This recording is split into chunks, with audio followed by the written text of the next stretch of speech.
I know you're gonna dig this.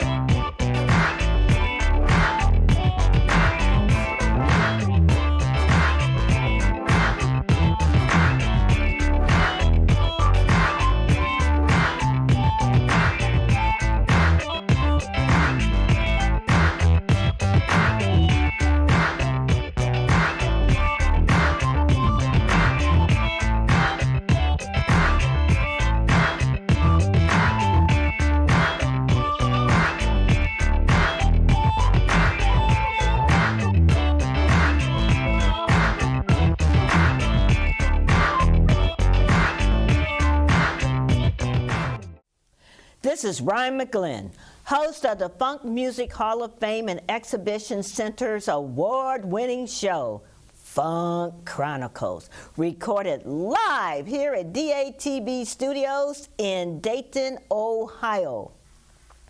And now, my studio guest is Ardie Bonanno, President and CEO of the former Air City Records, Dayton, Ohio, from 1983 to 1995. Hello, Ardie. Hello. How are you? Great, great. Thank you for having me here. We're so excited to have you here at Funk Chronicles. And I want to start right off.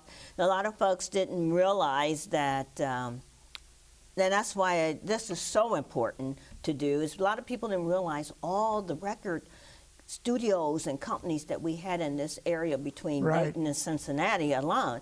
And so Air City produced players, the Ohio Players graduation. You know, there is the Ohio State University and there is the Ohio Players. And they produced this, Air City produced this album, Graduation. And so I like to talk about how did you get involved in the music business? Well, it started in about 83. I ran into an old friend of mine, Huntsy Cochran, who was a great entertainer and kind of the king of the entertainers in Dayton right then. That's just when the Ohio Players started to take off. And Huntsy and I did a lot of open houses all around town. We'd go Maker's Party Hut. We go downtown to the EUB Hall and just had open house. Everybody put $10 in and you'd end up with 500 to 1,000 people. And he was great. He was great. Let's go back and explain today what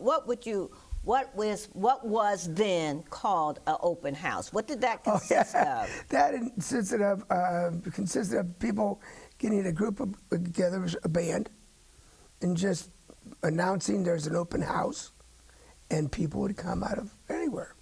So that wasn't 83, that was prior to that. When we were both in school, I went to Chaminade, Huntsy went to Roosevelt. And we actually played football against each other. He was a much better player than me, but he was a great guy. So that's how we started. And then we missed, I started my wine business, and he was still doing the entertainment. And then in 83, we met again, and he says, you know what? I got a group of guys that called Slave. They're out of Dayton. They're great kids. They've had problems with management. They need someone helping them manage. And he says, why don't you just look at it? So I did. I met the guys, great group of guys, and they were kind of struggling. Their first album almost hit 1 million. It was like 900,000. And it was that typical, battle between the entertainers and the record company and the manager and all that stuff. So I said, you know what, as long as you're involved, I'll get involved. So that's how it started, and we probably put out a couple records with Cotillion, and then we figured let's do something on our own.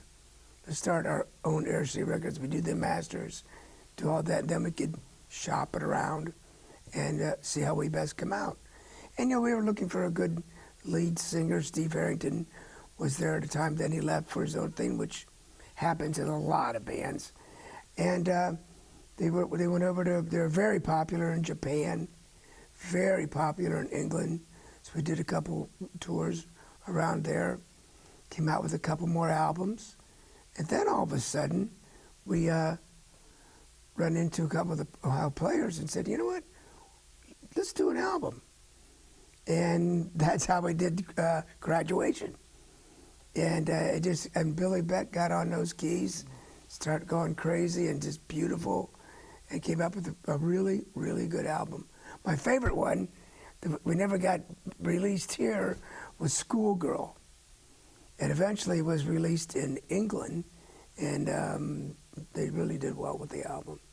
You know, one of the things that is really, I listened to you talk, and I think you were talking about Slave making it in Japan and in England. Yeah. What is it that you think that makes the artists supersede of themselves in other countries and not here at home? Well, you know, that funk's got that beat, and it just kind of attracted people from Europe and in the Far East.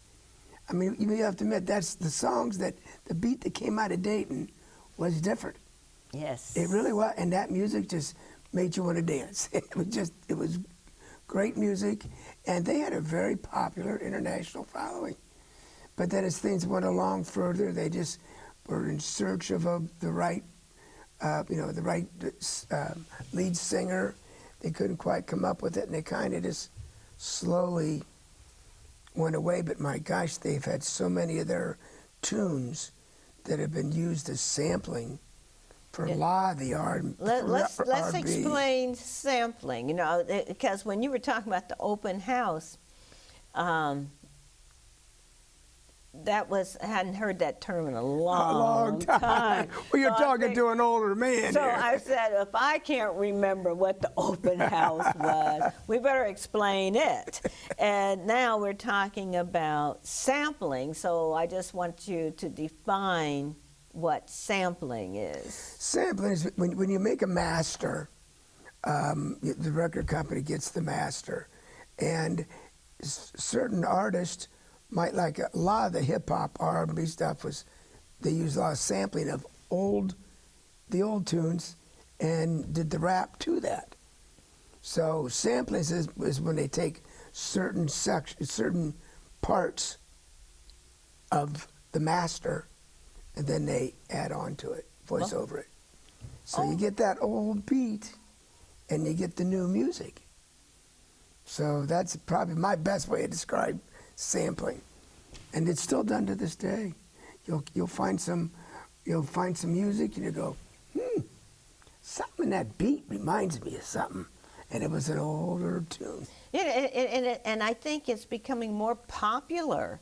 They're reaching back to, I mean, you know, like with the Super Bowls and the basketball. The game. I mean, they are really reaching back, and some of the restaurants you go into as their background music. They use that for their background. You're listening to. I was like, deja vu. Yeah, movies. I mean, it's amazing. That music kind of just never leaves. Once it gets in your brain, that beat and that song, that style. You have a search for it. You unconsciously have a search for that beat.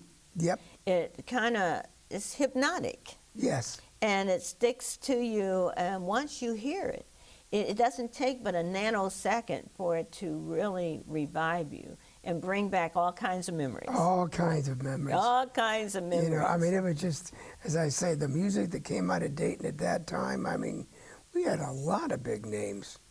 So with Air City, how many employees did you all have at that time? At the time, we only had about 6 or 8 plus the different bands, because we used all of it for our studio work. So when you started, you had the sound man, and you had all the tapes and stuff like that. So it didn't require a lot of people, but it was a great location.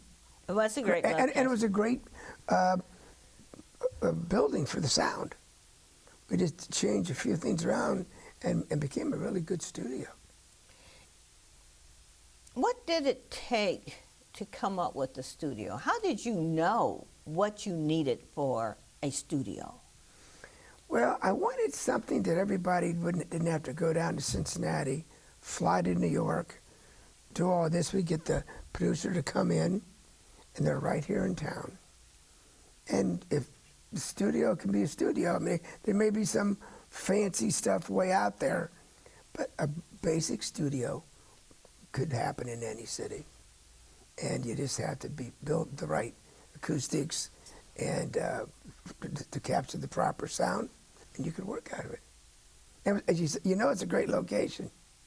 Well, yeah, it would be cheaper if you're thinking about cost to have a producer fly in than to try to fly a band. 6, 7, 8 people out there, yeah. Yeah.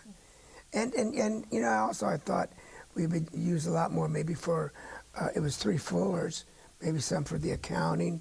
I wanted to try to take more control into our groups than what the record companies had.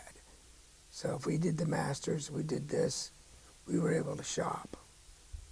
So that's why we like to have the masters here rather than at the studios, at the big studios. Because when you look at the album, and you see these guys, I don't know whether they benefited or not, but you have like on Fast Track, you got Billy Beck, George Roebuck, and Bass, who wrote these songs. Right. So what was back in that day about the royalties of them being able to receive that from the American International Recording Studio? Yeah, but they all belong to ASCAP or some form of companies that took track of that, and they'd have a percentage of their songs, so it'd automatically be recorded.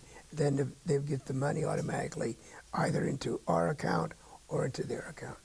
So the writer, it goes directly to the writer, and the royalties from the album comes to the record company, and then it's broken down by percentages. So just as an example, what are those kind of percentages? Let's start off, make it easy, let's start off with 10. Yeah. And so out of the 10, who gets what as you break it down to 0? We'd get maybe 1% for this. Billy might have gotten 4% for he wrote the song, produced the song, he did all of that. There's certain points for certain, jobs that you do towards the album. And then we got so much per sale of the albums, and then the CDs and all of that. And then where you really do well is when you hit the road. You release. The key is always to get the album, get that first single out, and then do a tour, because tours are what make the records sell. So but we didn't get to do much with it, because that's a great album. Graduation was a great album. And Slave had a lot Slave's first album was a little under $1 million. They didn't quite hit $1 million. Oh, back in that time for an African-American band, that was pretty good. It was very good. Very good. Yeah. And I say they've had a couple of movies that followed. They still get royalties from one of my favorite movies, Barbershop 1. I love that.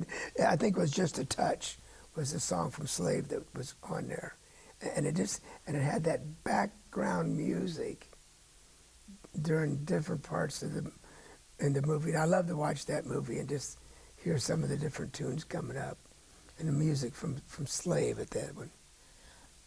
You had mentioned Mark Adams, and Mark Adams was probably his best bass guitars gone. I'll never forget, we were in New York, we were at CBS, and we walked right up the steps, and here's Paul McCartney coming down. And Mark Adams says, Paul McCartney, and he says, I'm Mark Adams. Paul McCartney said, Mark Adams, best bass guitar player around. Really made Mark feel really, really good, because he was. He was spectacular. Oh, wow. Yeah, there was so much talent in Slave. and they just couldn't quite keep it all together, and everybody has egos, and they lost some of the initial people they lost because of that, and they just came real close with another album, and then all of a sudden they lost the consistency of the music and the lead singer. Danny Webster was a good lead singer, but they just needed another name out there. You know, the music business, so many young people, they want to be famous, but they don't want to put the work in. It's a lot of work. And most of these artists that we have talked about never really got to see nothing like what we see with the artists of today. Right. It was on what you would call a very, very lower level of fame. But they were just that close to But they had so much talent. Yeah.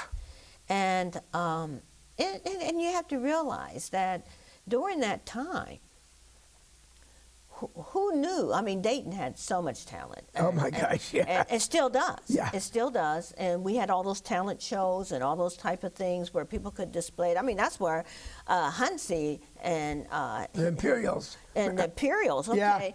Yeah. They used to get, I mean, back then didn't sound like much, but I mean, they would jam every venue they went. They jammed and Union Halls, you know, I mean, you knew the Imperials were playing, it was packed. Yeah, packed. And especially after basketball, after football games and things like that, you know, we did one, I'm sorry, but we did one that was Huntsy on the Ohio. We went down and rented those river boats. We had 2 big river boats, and Huntsy and the Imperials played going up and down the Ohio River out of Cincinnati. Really? It was so much fun. I mean, he was a great entertainer.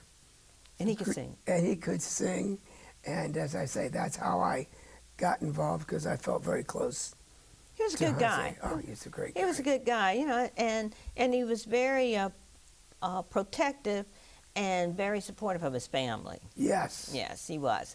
But you know, when we start talking about this music, and that we see this still, a lot of those artists still haven't gotten their dues. Yeah. And in those days, it was based on handshakes, trust, and word of mouth. And what happened, the crookedness of the business took over. Oh, yeah, and then they started that stuff when you would payola for people playing the records and all that, and then the record companies were in control, and they did all the accounting, and you had no way of knowing. You had no way of knowing. If That's one reason we thought Air City Records, everything would come through, and we would have it right in front of us. You know, you don't know whether you sold 50,000 or 500,000. It's only based upon what I tell you. Yeah, exactly. And that new equipment they got when you went on the road, they paid for it. How did they pay retail or wholesale? You know what I'm saying? They had all control of the money. And you. And you had this big. And I used to go visit with them all the time and try to talk. We got to change this around. We got to change this around. Because they didn't want to listen to it. The contracts actually said, not only do we control your music, we control your image. Yeah. Yeah, it was, you know, boy, I don't know how the record sales, I sort of fallen out in the last couple of years, but that industry is filled with a lot of talented people with kind of leeches that hang on to them to get them where they want to go. I mean, I'm trying to say, everybody gets a piece of something. And it just, it ends up the artist is the one that gets what's left over. Well, and you know, you saw that even with when you saw the Motown. Yeah. And how that went. And even with, you only can fight so long to maintain your individuality or independence of how you want to do things, and you know, and it has a price to pay. And we saw that like with the Princes. You know, that Prince had a price to pay for his independence. And you notice, but boy, he had his studio all by himself there. He had everything. He had everything, and and for him to get out of that contract, he changed his name to a symbol. Yep. Because they own your name and your everything. image, and so that was the way that he got out of that. But and so now, I'm not sure, but do they teach business? Now I know they teach business, and a lot of the young people I know that are interested in the music industry and those different parts are taking business. Right. But I'm not aware, and maybe you are, if there is a specific educational courses that people can take who are going into the business. You know, there has to be. I would think there has to be, but I guess, but it still requires a good manager, someone that watch your back all the time. Trust. You got unbelievable. And I think that's probably the most in any competitive field. Right. The most serious part of you surviving it and being successful. Surviving and being successful are two different things. Yes. You can survive it, but not necessarily be successful in the end, and especially looking for a legacy. Well, a lot of money comes through those coffers. I mean, when they release an album, it's a machine, and they're all of a sudden everywhere. And think about this, Ardie. What's happening now? You know, this here. Well, we would think it's not going to be anymore because we're talking about vinyl. Vinyl. You know, we call them LPs and albums. Yeah. Okay, now the young people call them vinyls. And they're going back to making vinyls. It's coming back, yeah. Yeah, vinyls are being very popular. Isn't that amazing? And it's just, everything is so cyclic. I know. You know, what's old is new, and what's new is old. And I was just looking at the time this album was produced and this cover, and I'm going to show you the back. You know, but these ladies got on stockings and stuff like that. And they're all graduating. But this part here, with this right here, was extremely risque at the time that it came out. Yeah.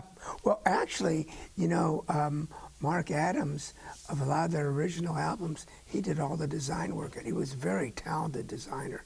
And they had one of them holding the world on his back, and they did some really creative covers.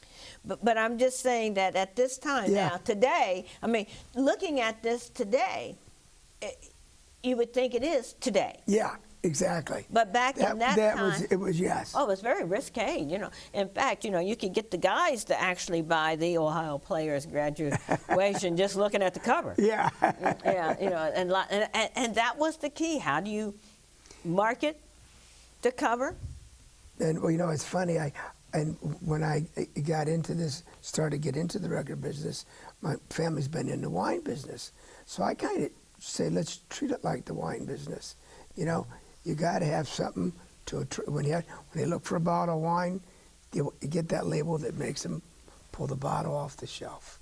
So when all of a sudden you look at these albums, you got to get something that hits their eye, and it's marketing.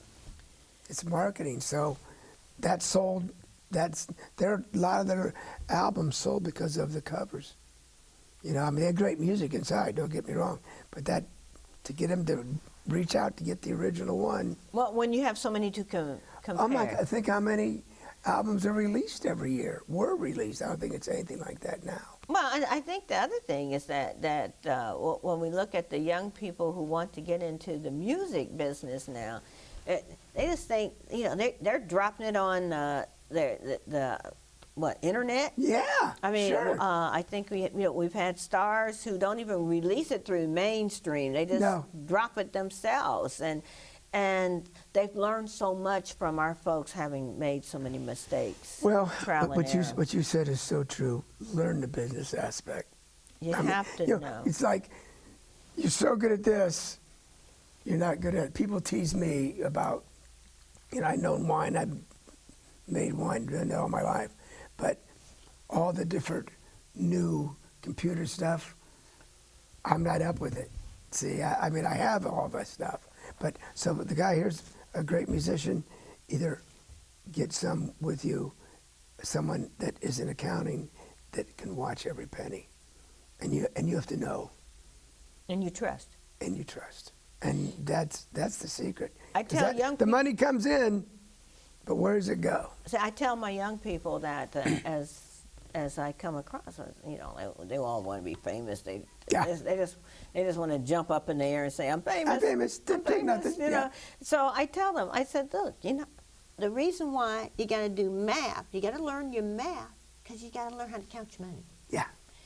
And the other most important one you need is to be able to read so you can see what somebody is saying about you."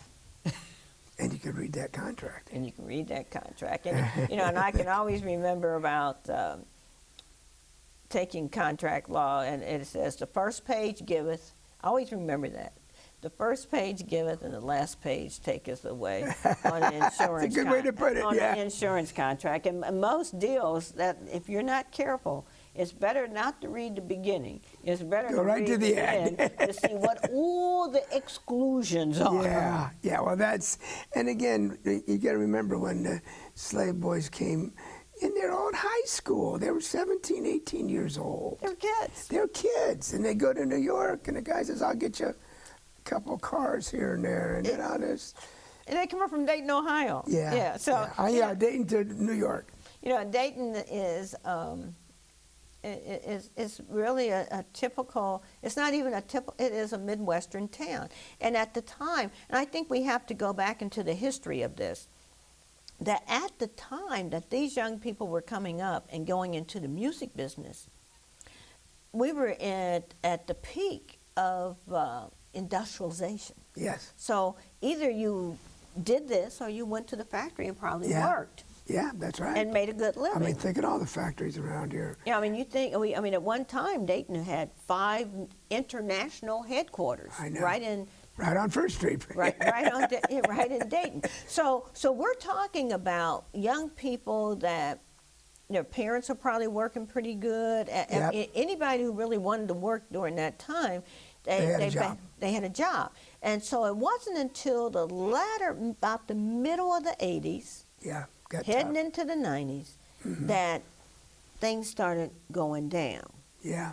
And if you hadn't planned for the future, you could get caught up. And you know this, and I think with the music thing, all those people who are into the music, let's be clear, they're creative. Oh. And they're special. They are special. They have creative genes that I can't even think of. I mean, they could turn something, write something down, put some music. And have a song. And Dayton, we had a lot of talented people in this town. And you know, we still do. And trying to get that venue that can allow them to excel and be tapped. Now, I guess that's the way I would want to put it, because so many times, you know, we used to go back to those talent shows where they had it at Dunbar High School. Everybody from, you know, there's people in it from Roosevelt and other schools. Yeah. And there wasn't any violence. None. And there was no violence, and you would just. Every act was full professional. Oh, it was, as I say, amazing. We opened up the doors, and kids came from all over town.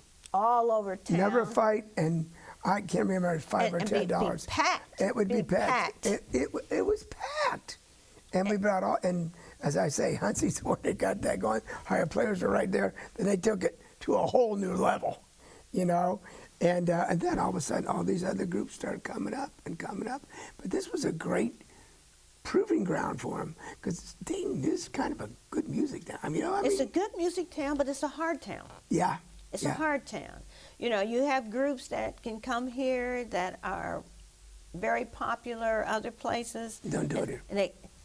And like the Ohio players, you know, even the Ohio players, they come home. You take them out to California. You go out to California. You talk about the Ohio players, and you're like talking about saints. I know. Yeah. You know? they had some great music. And it's just fascinating because I'm coming here to Dayton, the Dayton area.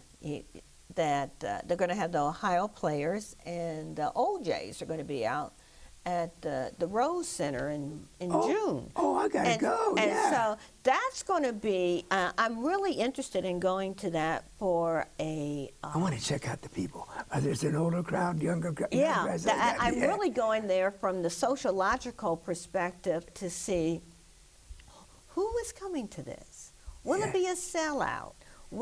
Who are you? Are you coming for the OJs or are you coming for the Ohio players? Yeah. And I'm really just fascinated about it from a sociological perspective. We have to go, that's for sure. And so that is going to be looking at that from a sociological perspective and being caught up in trying to push the funk, because that's going to be a real test. Well, you know, I love the idea about the exhibition.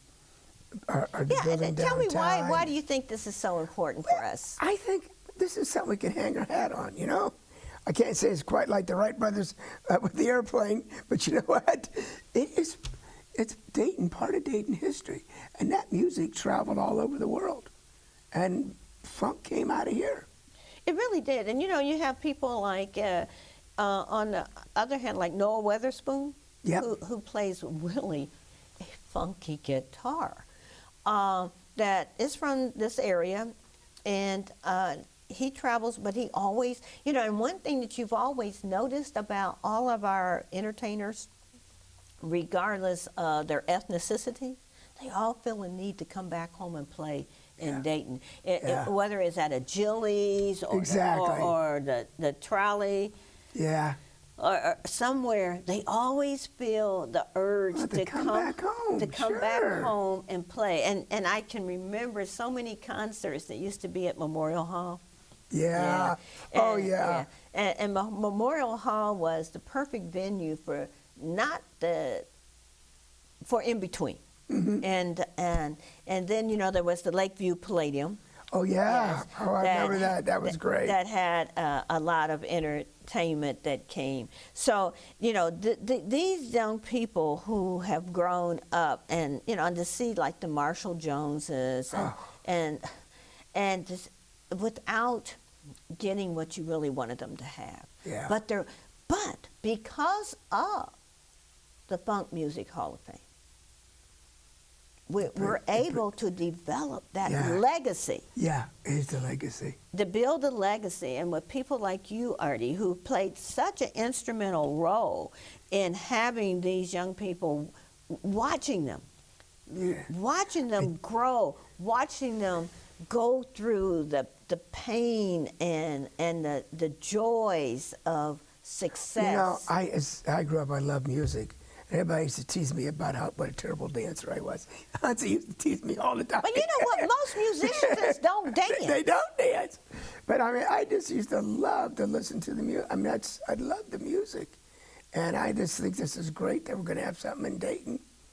And we need to push this, and we need to get behind it. And I believe it can happen. And I do too. And you know, and I know that you do, because you're here on this show wanting to help promote, to make sure that not only is it the Funk Music Hall of Fame, it's going to have an educational component in it. And just like our interviews that we're having, somebody can come back and look and say, oh, wow, because that's the only way that you can preserve this. And, you know, who thought at the Rock and Roll Hall of Fame, who thought that was going to? Yeah.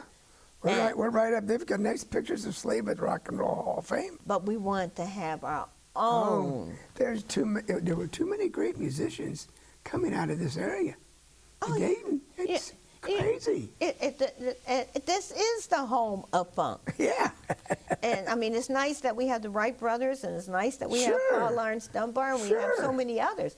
But just think what it would add to the city of Dayton. Yes. To have the Funk Music Hall of Fame, and then you start having the inductees come. Yeah. And just like they do with Canton, Who heard of Canton until they had Yeah. the Football Hall of Fame. Yeah, right. That's right. I mean, so Canton becomes a huge, crowded venue during that time. Yeah. Well, I hope it happens here. Well, it is. I'm very positive that's going to happen. And one of the things I have to give credit to, David Webb and his team, they have a vision and they are focused. He is focused. They There's are no doubt about it. focused Yep. on making it happen. And so when the leader has that type of energy, vision, it makes everyone Everything's else, bound to go right. It's going to happen. everybody that's working with it catches the fur too to say, okay, I'm going to do my part. I'm going to make this happen. Yeah. So as we continue to talk, Ardie, what were the 3 highlights of your music experience? Well, the first was my friendship with Huntsy. Okay. That was special. Music brought us together. See the guys get together on the 3rd album, really as a team again, was special. And That was for Slave. yeah, with Slave. Mm-hmm.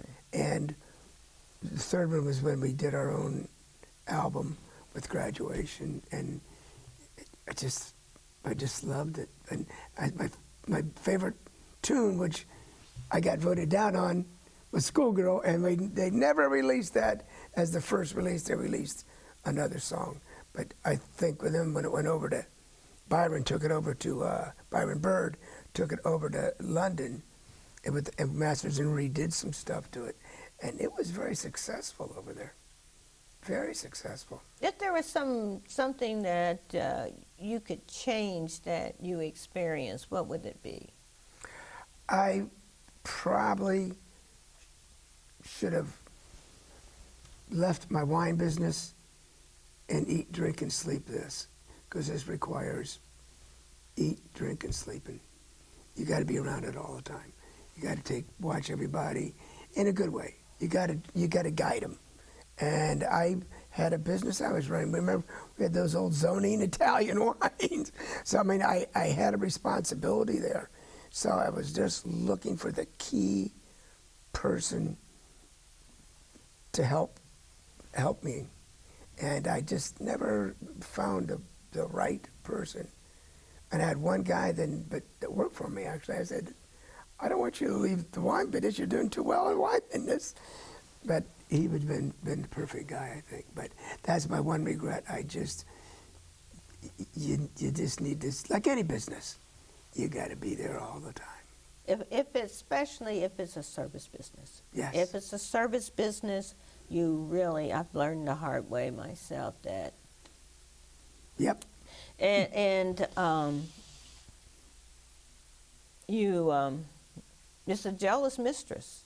No matter how you look at it, you either can certain things, just like this business versus like your wine business, they're all or nothing. There's a little magic. There's always magic involved. I believe so much in magic. We get I put a bottle of wine out. It's got all the great advertising, everything. It doesn't connect. They had nothing. You just put it out there and it connects. I mean, this album, we would have had this worked properly here in the United States. This would have been a huge album. It was huge in Europe.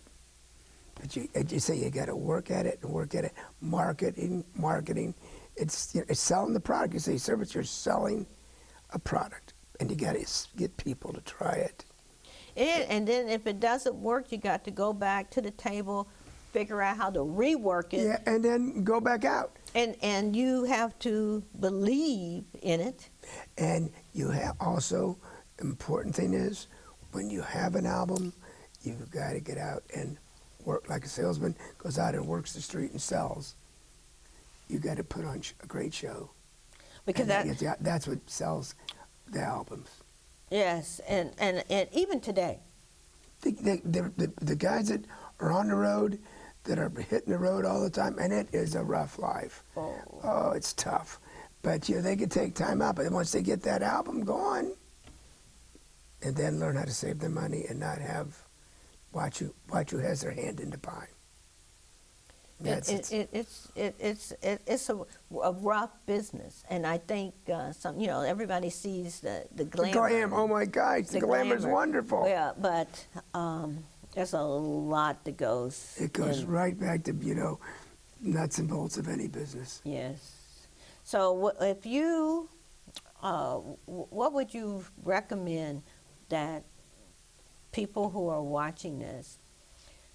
First, what would you recommend for those who are interested in the music business? What would be the top 2 things that you would tell them? I would obviously keep working at my music and find good partner relationship with the other musicians that you're going to be together.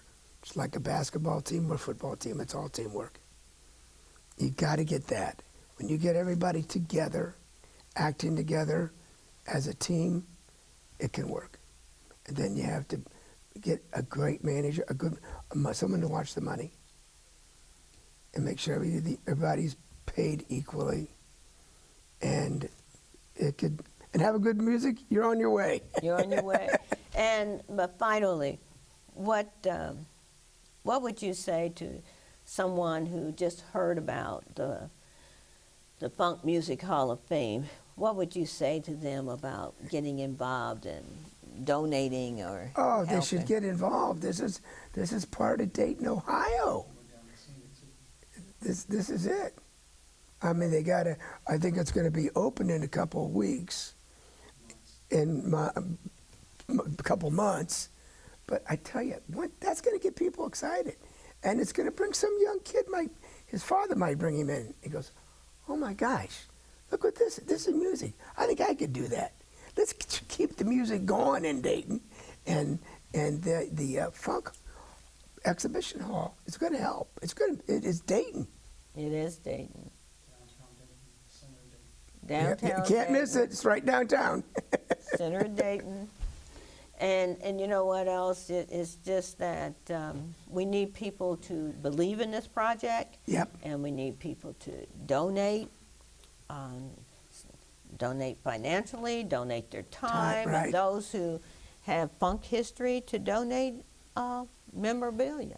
I agree. I say my sons, when they went to college, they took all my different stuff to school.